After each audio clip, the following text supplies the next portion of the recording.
Okay. So what are we going to do? What are you going to do? So yeah, I'm not exactly sure what it is. So maybe ask me a question. And why do you want to do a video about it? Because I'm keeping looking at the weather, but he didn't wrote me anything. So I'll just wait for him to write. Yeah? Yeah. What, again?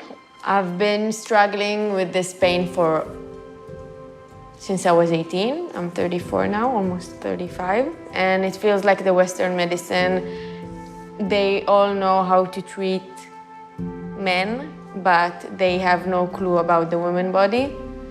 And I know that there is a lot of women and girls that struggle with the same thing, and they don't have answers and they don't know what to do.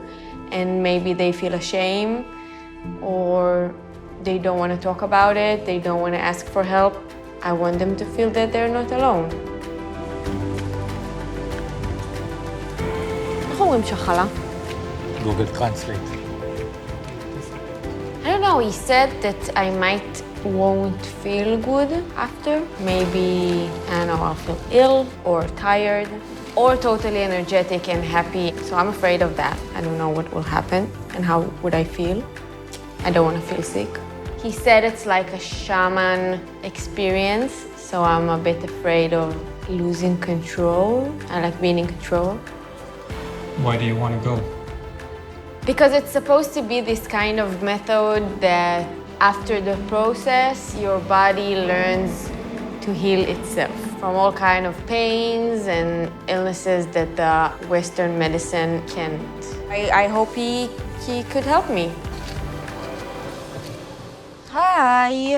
Hey guys. Hi. So, you guys ready? No.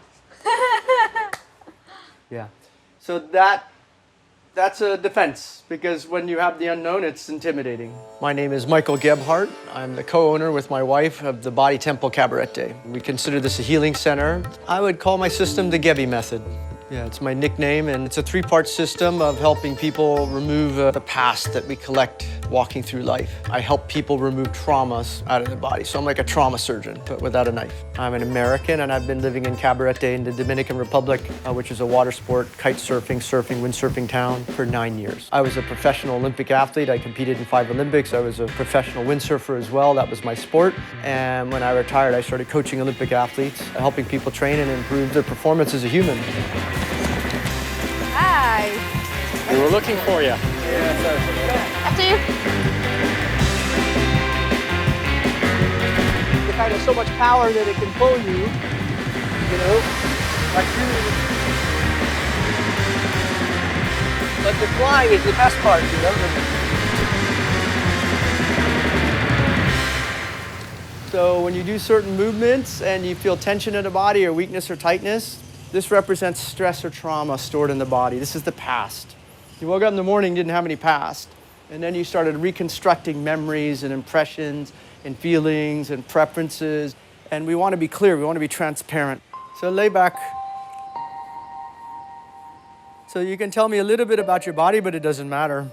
Since I was 18, now I'm 35 almost, so it's like, I don't know, half of my life. Once in a while, I feel like I have bladder infection, that's the word. So I go to the doctor and I do the urine test and everything, and they say, okay, you have nothing. And it's like, but I'm in pain, it hurts. Yeah. And they say, okay, you want us to give you antibiotics? You can take it. And then they give me. I've been to a ton of doctors and done all these exams, and everyone are like, you have nothing, go away. It's not like it paralyzes me and I can't move and I can't function, but it's chronic and it's coming all the time, and it ruins my life. It really ruins my life. But everybody has this. Everybody has something chronic. Everybody has some way that the body manifests stress, but you never saw like, oh, that's what that means. That's what that represents. So you can tell me why I'm in pain? No, but it's a manifestation of your perception of threat and stress, and that's where you store your energy. The lower chakras are about survival. They're about reproduction and survival. Part of that is your mechanism of defense. Can you say you have some anxiety in life? Yes. Anxiety is a precursor to becoming conscious that you're afraid. And what are we afraid of? What's a human afraid of? Ultimately, dying. So Let me tell you this. Where were you before you were in the body? Somewhere. Where are you after you leave the body? Somewhere. Okay. Well, the ocean collectively ends up beating everything, right? If you get a big Noah's flood and the flood before that. We come from water and made of water, so it's nice to go in the water. The water is humbling and it's very powerful. You're obligated to work with it, and not, if you fight it, it's gonna beat you up good. If you take it for granted, it can kill you quick. So stage one is to stretch someone, expose them to their tension.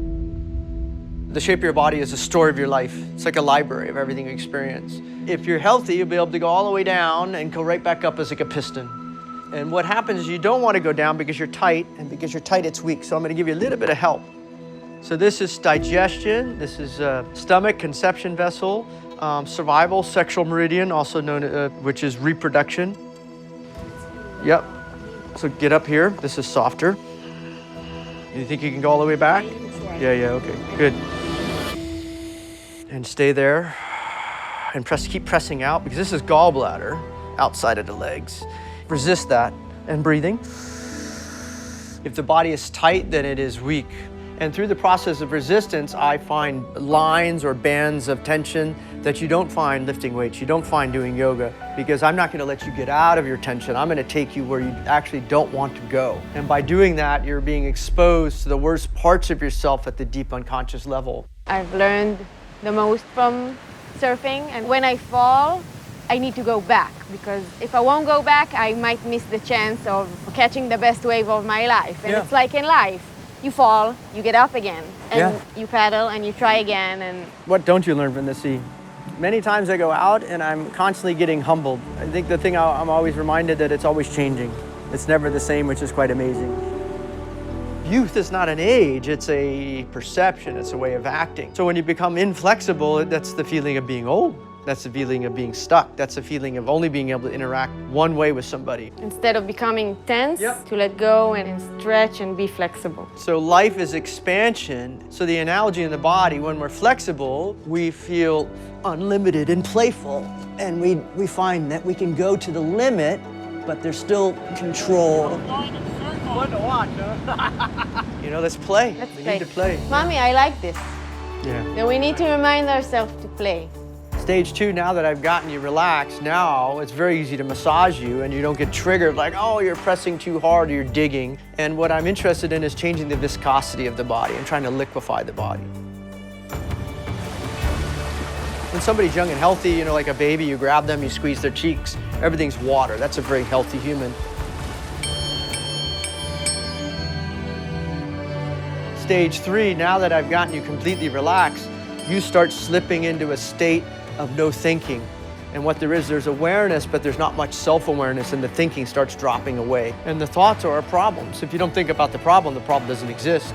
If you're worrying, you're thinking about something that's causing anxiety, and the body thinks you're experiencing that event again. So when I help make somebody aware of their tension, you can quickly teach them how to let it go, and then the person relaxes consciously and even more importantly, unconsciously. The body doesn't need you to think to function. To be active in the water, you think less, and so it pulls you into the present moment. So it becomes like a liquid meditation. Surfing is the only time of the day that I am 100% in the moment. I can't think of something else. And the joke is, when you're not thinking, you realize you're happy.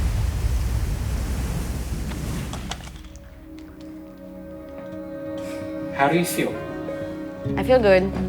I think I was looking for an instant solution, but this experience was the beginning of a journey. These sessions were in the beginning of my personal journey around the world, and it gave it some kind of push and opened something in me that helps me see the world in a different way. It's the beginning of a journey of exploring my body and my mind and my emotions and asking the right questions. Because I don't have answers, I have a lot of questions. And I think by asking these questions, it can help me and guide me towards the right direction. Where am I putting my motivation and my power? How flexible I am? How tight I am? Listening to my body, like really listening. Explore myself, really looking inside. And I don't think it's something that I've done before, but I feel I have now the right tools. I'm now well equipped to start this journey.